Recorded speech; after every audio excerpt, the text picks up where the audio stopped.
Merhaba arkadaşlar, Hayat ve Eğitim kanalımıza hoş geldiniz.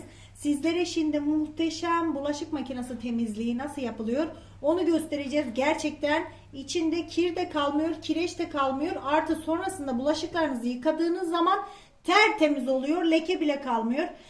Bulaşık makinesinde kirli yıkamasının sebebi her zaman için bulaşık makinesinin içinin kirli olmasıdır, kireçli olmasıdır arkadaşlar. Şimdi ne yapıyoruz? Bunu çekiyoruz. Önce ben size göstermek istiyorum şu makinenin içinde. Evet. Böyle çektik.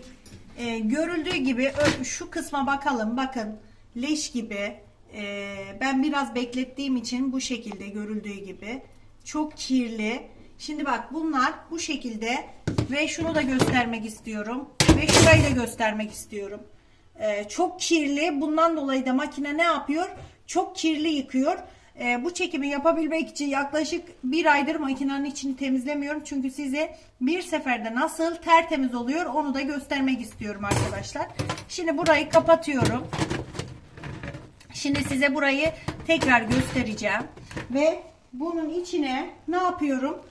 Şu kadar karbonat döküyorum. Evet böyle. Karbonatı döküyorum. Çünkü temiz bir yerde yapsam nasıl temizlendiğini bilinmeyeceği için beklettim ben de. Ve bu şekilde bir hamur kabartma tozu yine döküyorum içine. Yaptık. Sonra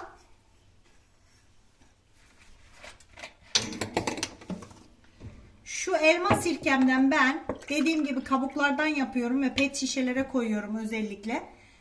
Bunu ne için kullanıyorum? Temizlik için kullanıyorum. Şöyle bir bardak sirkemi de yine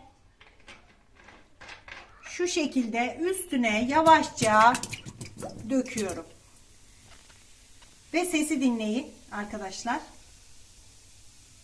Kaynamaya başladı zaten. Şimdi ne yapıyorum? Bu şekilde kapatıyorum. Bu bölümümüze herhangi bir şey koymayacağız. Boş çalıştıracağız.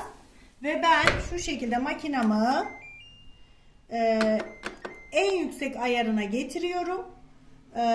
Çoklu tablet yazıyor. Burada siz artık sizin makinenizde ne yazıyorsa en yüksek ayarında ne yapıyorum? Başlatıyorum. Ve bitene kadar boş bir şekilde makinamı çalıştırıyorum. Evet, biraz makinamızı açıp bakalım. İşte görüldüğü gibi arkadaşlar yıkamaya devam ediyor. Bu şekilde. Evet, kapatıyoruz ve devam ettiriyoruz bitene kadar. Evet, yıkamamıza devam edelim.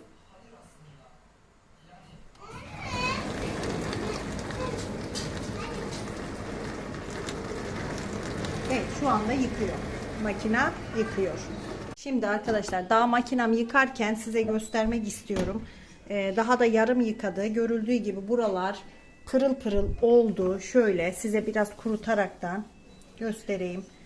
Bakın ne kadar tertemiz olduğunu görüyoruz. Şimdi çekelim ve şöyle göstermek istiyorum. Tertemiz. Bakın gerçekten tertemiz, pırıl pırıl.